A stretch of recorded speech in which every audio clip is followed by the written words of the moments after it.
Today we're going to be looking at naming covalent molecules. I would say with ionic bonding, figuring out the formula and figuring out the name, those were equally difficult, I'd say. With covalent bonding, naming these things is the easiest part of this whole kind of topic. Um, with ionic bonding, we didn't care how many atoms were in the formula. Like if we had MgCl2, I didn't need to indicate how many chlorines there were because I could figure it out from the charges. With covalent bonding, because there's so much variety we have with these things, I do need to indicate how many atoms of each element there are.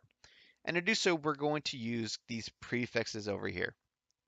Really, these just stand for the numbers 1 through 10. There are numbers that stand for more, and we're going to get a whole different list of these prefixes at the end of the course. But for now, monoditribe, that's pretty easy. That's 1, 2, 3. And here I just listed them out all the way through 10 for you. If you want to have them written down somewhere, that's fine. So when I name these things, pretty much I just name them in the order the formula gives them to me. So H2O, I'm going to name this hydrogen first, and then I'm going to name the oxygen. So let's get started with this. So hydrogen, there's two hydrogens here.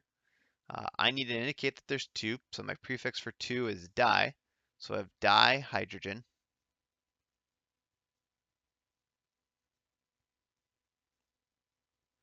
And then in this molecule, I have one oxygen here.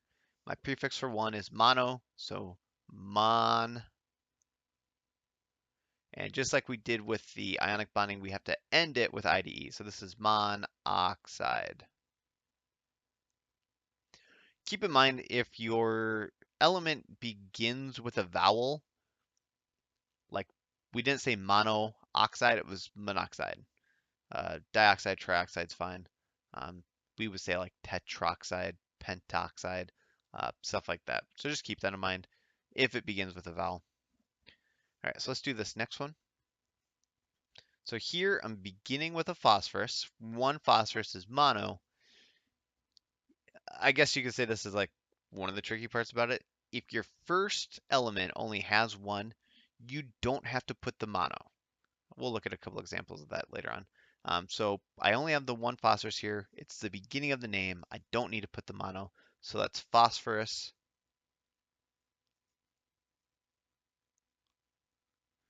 I have three chlorines here. The prefix for three is tri. So tri. Chlorine, since I'm ending it, becomes chloride.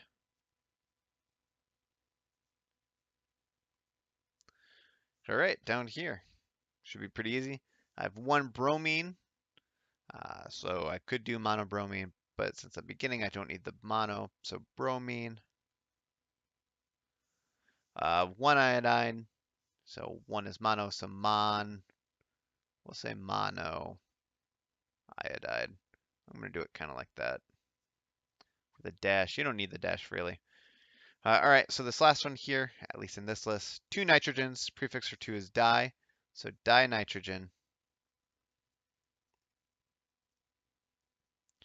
Three oxygens, so that's tri. So let's go with trioxide.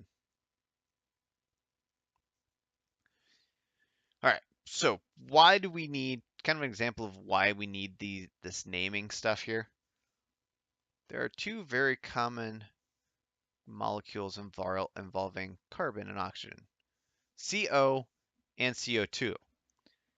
If all I said was there's carbon oxide in here, that doesn't tell me anything. This is super, super poisonous carbon monoxide.